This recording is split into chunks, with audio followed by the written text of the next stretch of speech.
Hello, folks. We are actually in the fire burnt house here, but I wanted to share with you a few things that this is an old cinder block house, and this is, you see, this is how they did it. And actually, I thought they literally had, before we demoed it, it was 2x4 on this lath, but it isn't. It's just actually cement, cinder block on lath.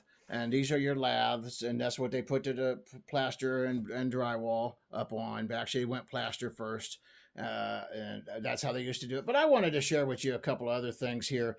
See how this actually has been compromised, and it literally is cracking, broke. Look at this, and you would have never saw this behind. You would have never saw this behind the plaster. You would have been living in this cinder block house, and this would have been a major issue. Because it's collapsing. Look at this. I mean, look at that. And it's in the center of the field. So this is not a leak from a window. This is a structural issue that's happening. And kind of interesting how that's working. But we're going to talk about a couple other things here with these. So follow our videos.